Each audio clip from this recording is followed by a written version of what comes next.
నీ కొరకు కనిపెట్టు వారి పట్ల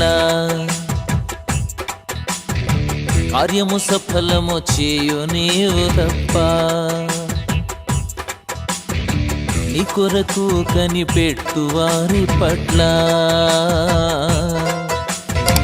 కార్యము సఫలము చేయు నీవు తప్ప.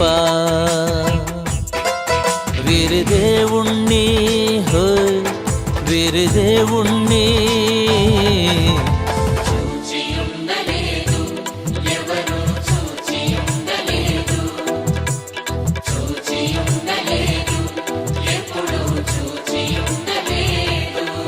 అట్టి దేవుడు కలడనే సంగతి తెలిసి